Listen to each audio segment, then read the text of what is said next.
homme n'ait jamais été frappé par l'amour. Bien non, madame, je n'ai jamais aimé, jamais.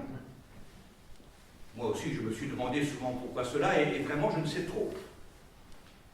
J'ai trouvé des raisons, cependant, mais elles tiennent à la métaphysique, et vous ne l'écouterez peut-être point.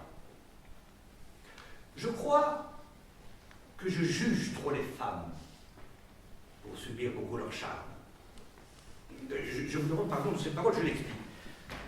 Il y a dans chaque créature l'être physique et l'être moral. Pour aimer, il me faudrait rencontrer entre ces deux êtres une harmonie que je n'ai jamais trouvée. Toujours l'un l'emporte sur l'autre, tantôt le physique, tantôt le moral.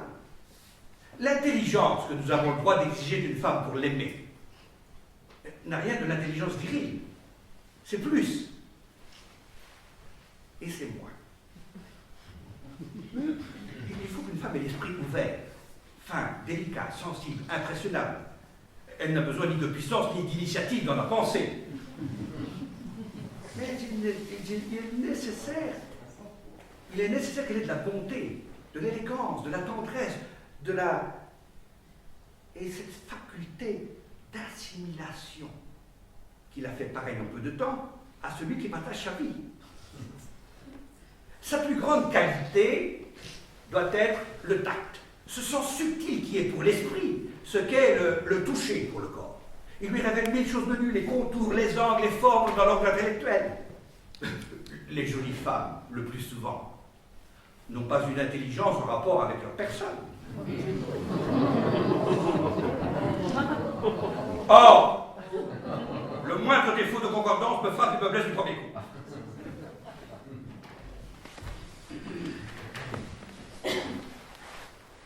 Dans l'amitié, cela n'a pas d'importance. L'amitié est un pacte. On fait la part des défauts, des qualités. On peut juger un ami, une amie, tenir compte de ce qu'ils ont de bon, négliger ce qu'ils ont de mauvais, tout en s'abandonnant à une sympathie intime, charmante et profonde. Pour aimer,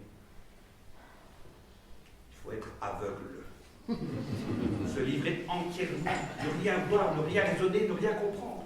Il faut pouvoir adorer les faiblesses autant que les bontés, renoncer à tout jugement, à toute réflexion, à toute perspicacité. Je suis incapable de cet aveuglement et rebelle à la séduction irraisonnée.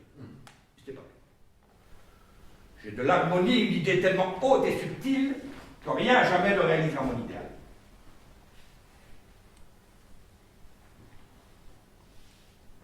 Vous allez me prendre pour un fou. Écoutez-moi. Une jolie femme, à mon avis, peut avoir un corps charmant et une âme délicieuse sans que ce corps et cette âme concordent parfaitement ensemble. Je veux dire que les gens qui ont le nez fait d'une certaine manière ne doivent pas penser d'une certaine façon. Les gras n'ont pas le droit d'utiliser les mêmes mots et les mêmes phrases que les maigres. Alors, vous, madame, qui avez les yeux bleus, vous ne pouvez envisager l'existence, juger les choses et les événements comme si vous aviez les yeux noirs. Les nuances de votre pensée doivent correspondre fatalement aux nuances de votre regard. J'ai pour sentir cela un flair de limier. Bon, riez si vous voulez. C'est ainsi.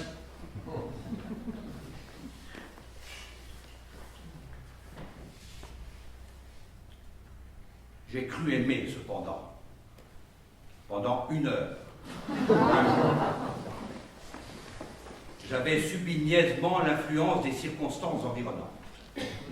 Je m'étais laissé séduire par le mirage d'une aurore.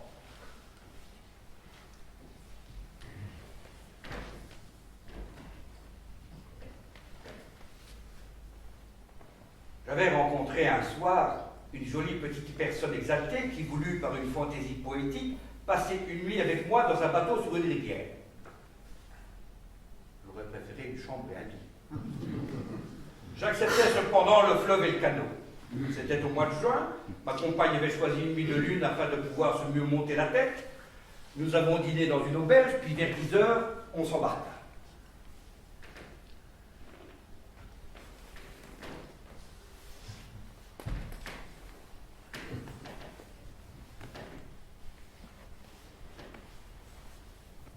Je trouvais l'aventure fort belle. Mais comme ma compagne me plaisait, je ne me fâchais pas trop. Je pris les rames et nous partîmes.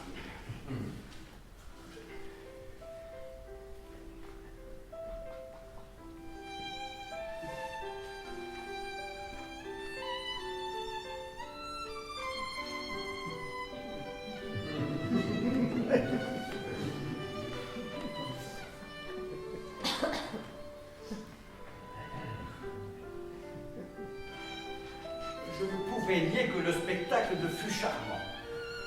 Nous suivions une île boisée remplie de rossignols. Le courant nous emportait vite sur la rivière couverte de frissons d'argent. Les grenouilles s'égosillaient dans les herbes des bords. Les crapauds jetaient leurs cris clairs et monotones. Et le glissement de l'eau qui coule faisait autour de nous une sorte de bruit confus. Le charme doux des nuits tièdes et des fleuves luisants sous la lune nous pénétrait.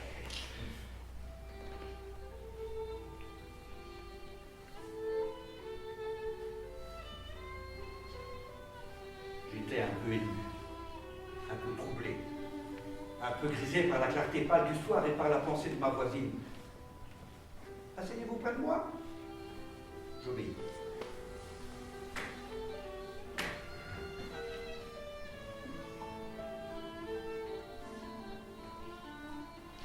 Dites-moi des vers. Je refusais, je trouvais que c'était trop. Elle insista. Décidément, elle voulait le grand jeu, tout l'orchestre du sentiment, depuis la lune jusqu'à la rive. Je finis par céder et lui récitais par moquerie une délicieuse pièce de Louis Bouillet, dont voici les dernières strophes. Je déteste surtout ce bardin l'œil humide qui regarde une étoile en murmurant un nom et pour qui l'univers immense se réveille s'il le portait en sa coupe ou Lisette ou Ninon. Ces gens-là sont charmants qui se donnent la peine afin qu'on s'intéresse à ce pauvre univers de tacher les rubans arbres de la peine et la cornette blanche au fond des coteaux verts. Certes, ils n'ont pas compris les musiques divines, éternelles nature, aux frémissantes voix, ceux qui ne vont pas seuls par la creuse ravie et rêvent d'une femme au bruit que font les bois, Louis Bouillet.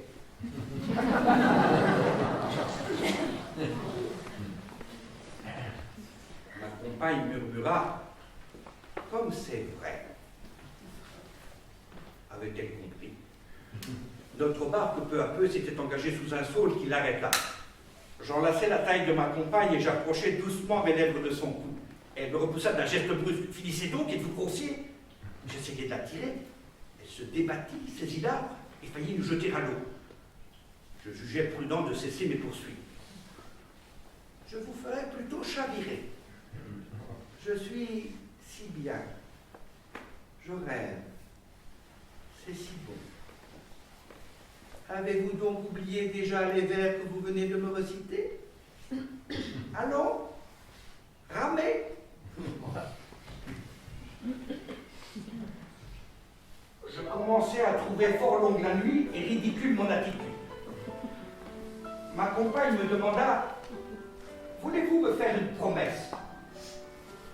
Celle de demeurer tranquille, convenable et courtois si je vous permets. Je voudrais rester couché sur le dos au fond de la barque à côté de vous en regardant les étoiles.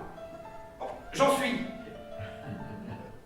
Non, vous ne me comprenez pas. Nous allons nous étendre côte à côte, mais je vous défends de me toucher, de m'embrasser, de me caresser. Je promis. Si vous me touchez, je chavire. Et nous voici couchés sur le dos, allant au fil de l'eau. Les vagues mouvements du bateau nous berçaient. Les légers bruits de la nuit nous arrivaient maintenant plus distincts jusqu'au fond de l'embarcation, nous faisaient parfois tressaillir. Je sentais grandir en moi une étrange et poignante émotion. Un attendrissement infini, quelque chose comme un besoin d'ouvrir mes bras pour étreindre, d'ouvrir mon cœur pour aimer, de donner mon cœur, tout mon être à quelqu'un. Ma compagne murmura comme dans un songe. Où sommes-nous? Où allons-nous? Il me semble que je quitte la terre. Si vous m'aimiez un peu. Mon cœur se mit à battre. Je ne pus répondre. Il me sembla que je l'aimais. Je n'avais plus aucun désir violent. J'étais bien assis à côté d'elle et cela me suffisait. Et nous sommes restés longtemps, longtemps. Nous nous étions pris la main. Une force délicieuse nous immobilisait, une force supérieure, inconnue, une alliance chaste, intime, absolue de nos deux êtres voisins qui s'appartenaient sans se toucher. Qu'était cela? Le sais-je? L'amour, peut-être. Le jour naissait peu à peu, Il était 3 heures du matin. Lentement, une grande clarté envahissait le ciel. Le canot heurta quelque chose.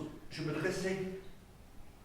Nous avions abordé un petit îlot, mais je demeurais ravi, en extase. En face de nous, toute l'étendue du firmament s'illuminait rouge, rose, violette, tacheté de nuages embrasés, pareil à des fumées d'or. Le fleuve était de pourpre, et 3 maisons sur une rive semblaient brûler. Je me tournai vers ma compagne, j'ai dit, et je me tue, éperdue. Elle aussi était rose, d'un rose de chair sur qui aurait coulé un peu de la couleur du ciel. Ses cheveux étaient roses, ses dents, sa robe, ses dentelles, ses cheveux, tout était rose. Et je crus vraiment, tant je fus affolé, que j'avais l'aurore devant moi. Elle se relevait tout doucement en me tendant ses lèvres. Et j'allais vers elle, frémissant, délirant, sentant bien que j'allais baiser le ciel, baiser le rêve, baiser le bonheur devenu femme, baiser l'idéal tombé dans la chair humaine.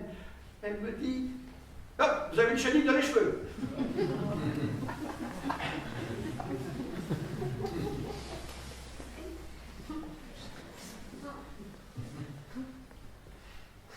C'est pour ça qu'elle souriait.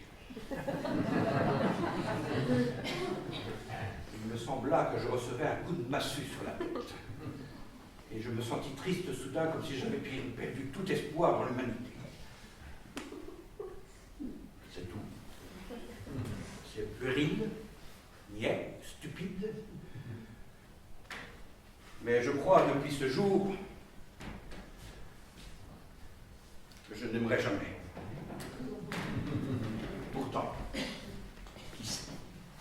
Le jeune homme sur qui cette lettre fut trouvée a été repêché hier dans la Seine entre Bougival et Marie. Un marinier obligeant qui l'avait fouillé pour connaître son nom apporta ce papier. Le 8 janvier 1889.